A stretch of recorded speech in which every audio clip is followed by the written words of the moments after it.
conocer la memoria es algo, me imagino que nos genera curiosidad a todas y a todos. ¿Cuánto conocemos de ella? La tenemos ahí, a veces decimos tenemos buena memoria, tenemos mala memoria, son conceptos que usamos de manera muy cotidiana, pero hay investigaciones que aportan justamente al conocimiento de la misma y que nos entregan algunas luces importantes y queremos profundizar en eso.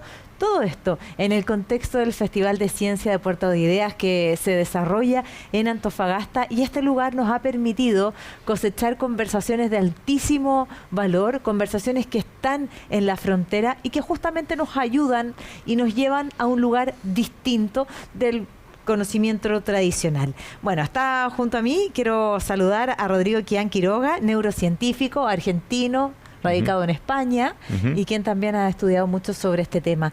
¿Cómo estás? Hola, ¿qué tal? Un gusto. El gusto es mío. ¿Por qué es tan importante conocer la memoria y estudiarla? Por muchos motivos. Si vos lo pensás un poco filosóficamente, la memoria determina quién sos. O sea, tu identidad viene muy atada a tu memoria. O sea, vos me dijiste, soy argentino, yo soy el que estudié en Exactas, en la UBA, yo soy quien fue al colegio en Buenos Aires, soy quien me mudé a Europa y bueno, quien estoy acá ahora hablando con vos de estos temas. Entonces, un poco mis recuerdos determinan quién soy. Entonces, eso es un aspecto de la importancia de la memoria. Y la memoria también es un poco que es como que la base de tus pensamientos. O sea, vos evocás recuerdos y tus pensamientos están basados en evocar recuerdos y en planear en base a eso, ¿no? Y en el contexto de la charla que tú ofreciste en Puerto de Ideas, se plasma este hallazgo del que llamado la neurona de Jennifer Aniston, pero que tiene que ver finalmente con cómo se reacciona frente a un determinado estímulo, ¿no? Sí. ¿Cuál es la importancia y cuál es el hallazgo en sí mismo? Bueno, el hallazgo es que yo haciendo experimentos, registrando neuronas en pacientes, en personas, en humanos, encontré en un paciente hace muchos años una neurona que me respondió a todas fotos distintas de Jennifer Aniston. Y entonces lo sorprendente fue que no era que respondía a una foto específica, porque la foto tenía algo saliente, un detalle visual o lo que fuera, sino que respondía a ella. Entonces yo mostraba fotos todas distintas de ella y la neurona me respondía. Entonces eso quiere decir que en un área de la memoria, porque esto lo encontré en un área que se sabe que es clave para la memoria, se llama el hipocampo, encontré neuronas que me responden a conceptos, porque no respondía una foto de Jennifer Aniston, respondía a Jennifer Aniston. Entonces, a partir de ahí viene toda la elaboración de pensar de que la memoria humana está basada, o en gran parte el esqueleto de la memoria humana está basada en recordar conceptos y dejar de lado detalles.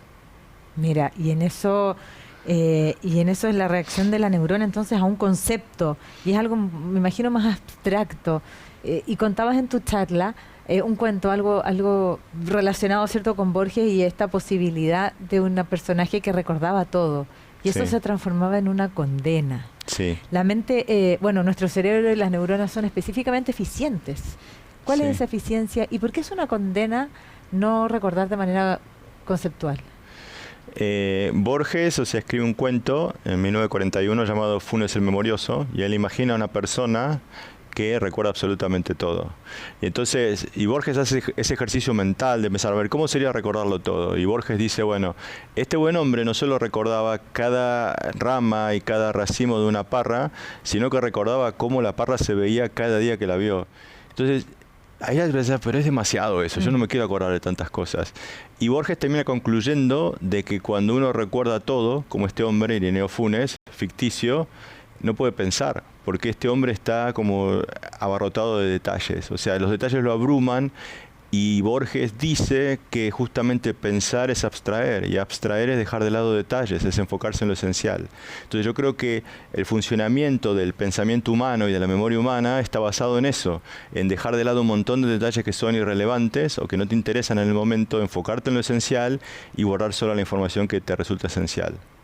Y esa es la eficiencia. Esa es la eficiencia, porque si guardáramos todos los detalles, primero estaríamos malgastando capacidad de almacenamiento de nuestro cerebro en cosas que son irrelevantes, y sin embargo logramos hacer algo que es muy eficiente o muy superior o muy interesante, que es decir, bueno, a mí me interesa esto, es esto en lo que me concentro, el resto lo dejo de lado, y es esto en lo que yo voy a poder pensar y elaborar para tener una inteligencia superior, un pensamiento mucho más elaborado. ¿Y por qué en este caso las neuronas entonces elegirían hacer conceptos? Bueno, para no estar condenados como el personaje de Borges, me imagino. Sí. Justamente por una eficiencia. ¿Por qué elegirían recordar conceptos? Yo creo que eso viene dado por el hecho de que el ser humano viene evolucionando hace decenas de miles de años, quizás hasta 100.000 años te podría decir, haciendo uso del lenguaje. Entonces, vos decís, bueno, el lenguaje está claro, te permite un montón de cosas. Estar hablando nosotros, estamos transmitiendo conocimiento, ¿no? Estamos compartiendo información. Pero además te da algo que es un poquito más profundo.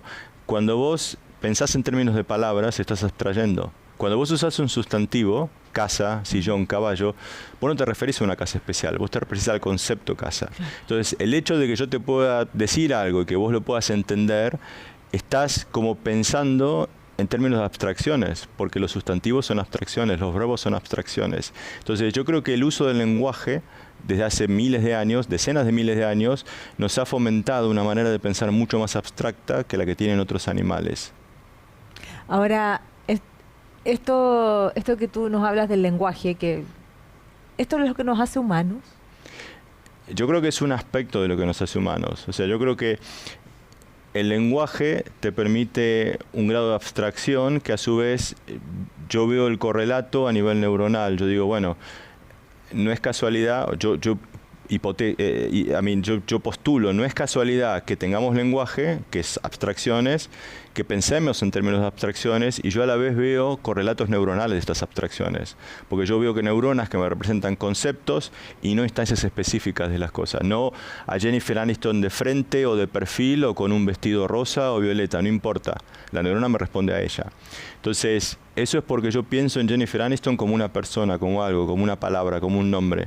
Entonces, ese pensamiento que yo tengo como humano tiene un correlato neuronal que son las neuronas que yo veo. Estamos hablando de algo abstracto, pero ¿qué tratamientos puede tener esto para personas, por ejemplo, este hallazgo con epilepsia o con Alzheimer?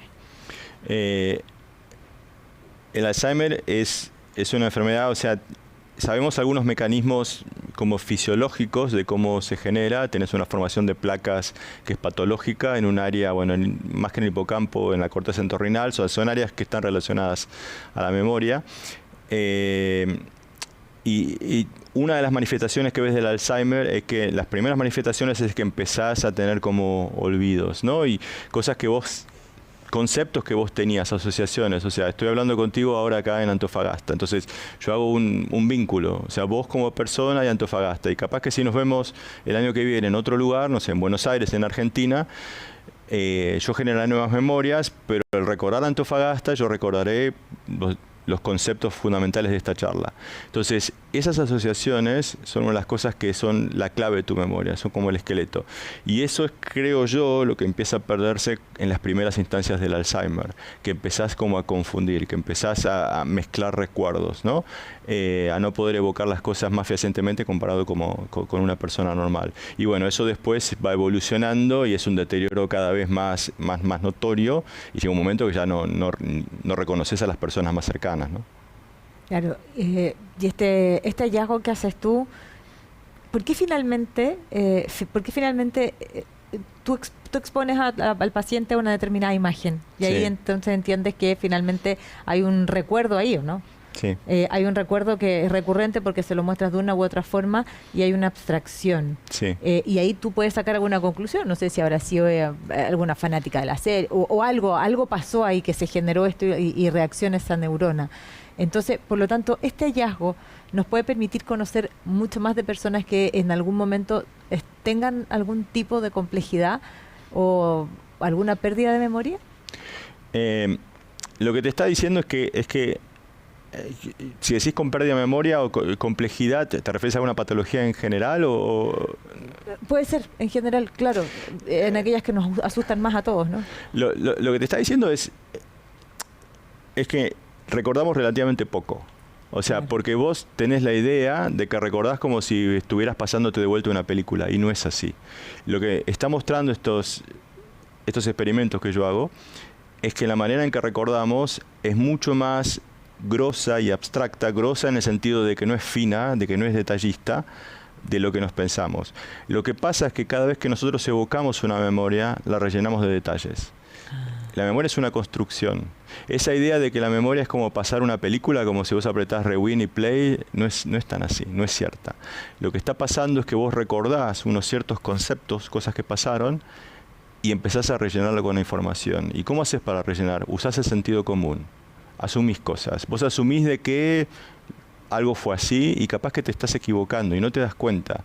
Pero entonces, esa construcción te da una riqueza de detalles que te permite como tener un hilo argumental, ¿no? Es como que vos estás contando una historia. Nos vemos el año que viene en Buenos Aires y yo voy a decir, sí, me acuerdo de que nos encontramos en Antofagasta y tuvimos la charla, y por ahí algunos de los detalles que yo te estoy contando no los estoy realmente recordando, los estoy asumiendo, los estoy construyendo. Entonces, eso yo creo que es la clave de la memoria humana. Más que una recopilación fehaciente de hechos, es una reconstrucción de lo que pasó. Y muchas veces nos equivocamos, asumimos cosas que no fueron así. Rodrigo, para finalizar, ¿cuánto conocemos de la memoria? Según, o sea, mucho y nada. Yo creo que, o sea, lo interesante, te lo pongo de esta manera, lo interesante es que yo creo que muchas de las cosas que conocemos de la memoria se están descubriendo ahora. Entonces, por eso para mí es fascinante. Yo soy físico, a mí lo que me frustra un poco de la física es que las grandes revoluciones fueron hace más de 100 años, la cuántica, la relatividad, y yo digo, bueno, ¿cómo habrá sido estar en ese tiempo, ir a estas conferencias donde la gente se daba cuenta de que estaba cambiando todo? Entonces, eso es lo que me parece fascinante de la neurociencia, que en estos días estamos viendo, en estos años, en estas par de décadas de este siglo XXI, estamos viendo cómo las cosas cambian y cómo nuestro conocimiento, o sea, va progresando de una manera espectacular y que sabemos muchísimo más de lo que sabíamos hace 20 años. Claro, y que hay una dimensión todavía por avanzar. Te quiero agradecer esta conversación, esta pequeña pincelada de este hallazgo y entender un poquito también, ¿cierto?, de la memoria, porque cuando uno conversa contigo empieza de inmediato a pensar en su memoria y en aquello que recordó, pero que después trajo, pero en realidad reconstruyó muchas veces. Así que es bonito desnaturalizar también para poder avanzar. Muchísimas gracias. Un placer. Bien, pues conversaciones que tenemos acá en el contexto del Festival de Ciencia de Puerto Ideas que nos invitan justamente a esto, que nos pasa a todos, a salir de la frontera y llevarnos las preguntas a estos lugares que a la larga nos van a traer respuestas y estas traerán así sucesivamente nuevas preguntas. Muchísimas gracias.